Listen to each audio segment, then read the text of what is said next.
Today we're taking a look at these MLB matches, which are happening on Thursday, June 23, 2023, and giving you our team and total picks for today. Welcome back to High Stakes. Before we dive into our video, don't forget to subscribe and to push the notification bell so you don't miss any of our videos. Also check out our Patreon if you want access to our premium picks. Our Patreon is a way for us to help you improve your chances of making more money. You will find the link to our Patreon in the description and comments section below. Seattle Mariners vs Baltimore Orioles. Seattle has lost 3 of their last 4 games, including a 4-2 defeat at the hands of the New York Yankees, 41-33 Sioux, 3rd in AL East, on the road Wednesday. Mariners starter Luis Castillo picked up the loss by giving up 2 costly home runs to Yankee substitutes Jake Bauers and Billy McKinney. Castillo lasted 5 innings and gave up 3 earned runs on 4 hits while striking out 3 Yankees batters. Pinch hitter Dylan Moore went deep for Seattle in the 8th inning in the loss. Baltimore has lost 3 of their last 5 games, including a defeat to the Tampa Bay Rays, 52-25 Sioux, 1st in AL East, on the road Wednesday. Starter Tyler Wells got saddled with his 3rd loss of the season for the Orioles by going 5 innings and allowing 4 runs, 2 earned, on 4 hits and walking 3 batters. The relief corps gave up an additional 3 earned runs to the Rays. Third baseman Ramon Urias went deep and shortstop Gunnar Henderson had 2 hits, drove in a run, and crossed the plate for Baltimore in the loss.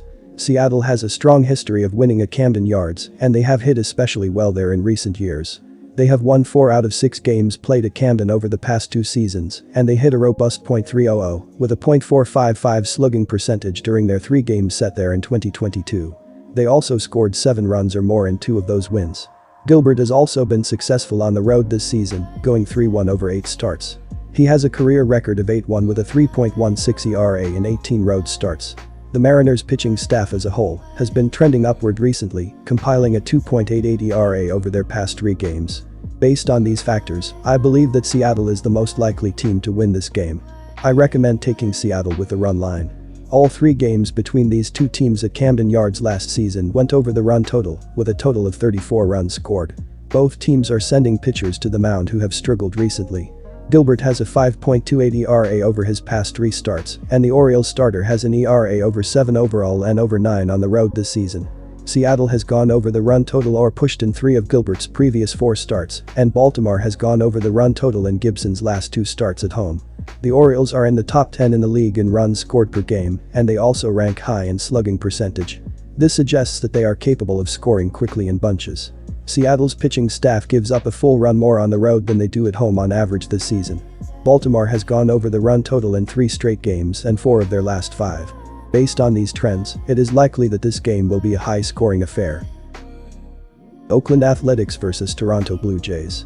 The Athletics let another winnable game slip away as they allowed the Cleveland Indians to score 3 runs in the final 2 innings to lose by a score of 7-6. Esteury Ruiz and Ryan Noda did their part with 5 RBIs between them, but the rest of the lineup did not have much to offer. Ruiz went 3 for 5, and while Tony Kemp had 2 hits and 2 runs scored, the 4-7 hitters went a combined 0 for 14. Paul Blackburn went 5 innings and surrendered 4 runs on 9 hits with 7 strikeouts and 1 walk. Brent Rooker has the most homers on the team with 13 and is also the leader in RBIs with 38. Tony Kemp has shown patience at the plate with 22 walks and only 23 strikeouts. Ruiz has the highest batting average with a .270, while Ryan Noda has a .390 OBP.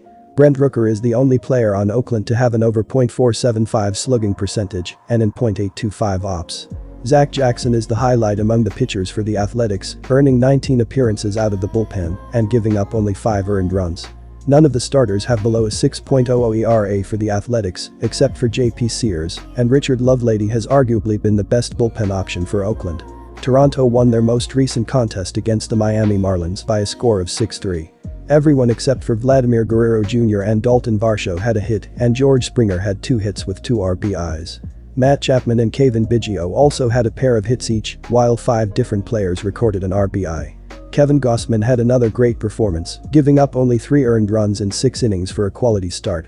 He struck out 6 and walked 1 while the bullpen was lights out after that.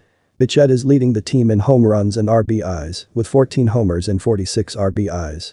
Bichette is also leading the team with a .317 batting average, a .505 slugging percentage, and an .852 OPS. Brandon Belt barely eclipses Bichette in OBP with a .375 percentage. Alejandro Kirk has shown patience at the plate, registering 20 walks compared to 23 strikeouts. Whit Merrifield has 18 steals on the season, and George Springer has the most runs scored with 42. Kevin Gausman has been the saving graces among the pitching staff for Toronto with a 3.10 ERA. Nobody else has an ERA below 3.50 among the starters. Eric Swanson and Tim Mayza lead the bullpen for the Blue Jays, while Jordan Romano has 22 saves in 25 opportunities. Even if Bichette is unable to play, the Blue Jays are still the better team and have a good chance of winning. They have a better record at home and against better teams, and Kaprielian has not been as reliable as the Blue Jays starting pitcher. The Blue Jays are also in a playoff race, so they will be motivated to win. I expect the Blue Jays to win comfortably. Both pitchers have had their struggles this month, with Bassett unable to get past the fourth inning in back-to-back starts, and James Kaprielian having an ERA above 6.25. The Blue Jays are more well known for their lineup and productivity on offense as opposed to their pitching. Both teams scored 6 runs in their most recent game against pitcher-friendly teams, and the Blue Jays have totaled 9 runs or more in their last 3 of 4 games. I expect Toronto to play well in front of their home crowd and take advantage of an Oakland pitching staff that has given up the most runs in the league by far. Take the over. Milwaukee Brewers vs Cleveland Guardians. So far this season, the Milwaukee Brewers have been one of the worst teams at the plate as they are 27th in the majors with a .677 ops while scoring 4.03 runs per game in that span. Left fielder Christian Yelich, .791 ops, 16 SB, has been clicking on all cylinders as he has a .316, .391, .579 line with a 2 home 2 runs, 7 RBI, and a 7.19 walk-to-strikeout ratio in his last 15 games played. The Cleveland Guardians have also been terrible at the plate throughout the season, as well as they are 25th in the sport with a .682 ops while scoring 3.96 runs per game up to this point. They have been absolutely silent hitting for power throughout the year as they are last in MLB with 48 home runs this year. Third baseman Jose Ramirez, .870 ops, 45 RBI, has been doing extremely well and has looked like one of the top hitters lately as he has a 1.125 ops with 1 homer and 7 RBI with a 2.2 walk-to-strikeout ratio in his last 7 games. Shane Bieber has been doing a decent job as he is 5.4 with a 3.51 ERA and a 1.22 whip over 95 innings on the bump. Hitters are finding the ability to hit home runs off him as he has allowed 11 homers this season. Bieber is coming off a losing effort against the Arizona Diamondbacks, where he gave up 5 runs on 7 hits with 2 walks and 5 strikeouts in 7.1 innings of work. Wade Miley looked good in his last start, and the Brewers have a strong lineup. Miley has been pitching well lately, and he should be able to take advantage of a struggling Cleveland lineup. The Brewers also have a strong lineup, with Rowdy Tellez and Christian Yelich leading the way. Milwaukee has a good record against the AL and against teams with losing records. The Brewers are 16-16 against the AL this season, and they have won 5 of their last 6 interleague road games against teams with losing records. Cleveland is 8-13 against the NL this season, so the Brewers should be able to take advantage of their opponent's weaknesses. I predict the Brewers to win this game. Based on the factors above, I believe that the Brewers have a good chance of winning this game. They have a strong starting pitcher, a good lineup, and a good record against the AL and against teams with losing records. I recommend betting on the Brewers as a road underdog. The Brewers are currently the underdogs in this game, but I believe that they have a good chance of winning. I recommend betting on the Brewers to win this game. Both starting pitchers have been effective in their respective home and away splits this season. Wade Miley has a 3.20 ERA and a .213 opposing batting average on the road, while Shane Bieber has a 1.89 ERA and a .209 opposing batting average at home. Both bullpens have also been solid this year, with the Brewers bullpen ranking 17th with a 4.13 reliever ERA and the Guardians bullpen ranking 2nd with a 2.98 bullpen ERA. The under has hit in 6 of the last 10 games between these two teams, so I expect the under to hit again in this matchup. Boston Red Sox vs Chicago White Sox. The Boston Red Sox have been one of the best defensive teams in Major League Baseball as they rank 6th in the sport with a .766 team ops while scoring 5.08 runs per game. They have struggled on the road as they have a .687 ops while averaging 4.24 runs in their 37 road games thus far. Left fielder Masataka Yoshida has been leading the way for the offense as he is slashing .304, .375, .479 with 8 home runs, 39 RBI, 39 runs scored, and 3 steals without being caught.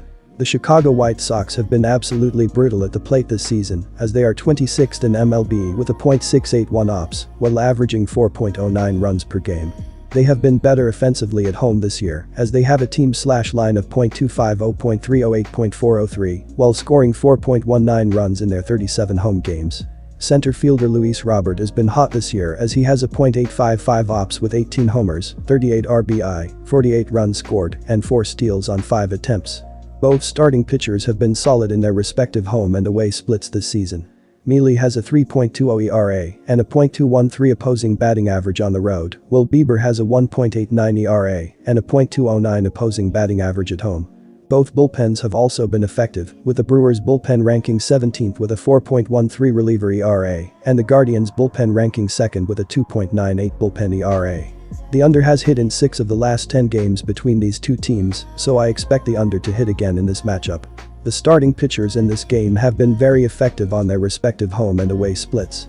Brayan Bello has a 3.28 ERA and a .222 opposing batting average in 24.2 innings on the road, while Lucas Giolito is currently 3-1 with a .208 batting average against and a 2.47 ERA over 43.2 innings at home this year. In addition, both teams have been pitching well in the month of June. Boston has the 8th best team ERA in baseball with a 3.73 ERA, while Chicago is 4th with a 3.33 ERA. The under has hit in 5 of the previous 7 games between these two teams, so I expect the under to hit again in this game.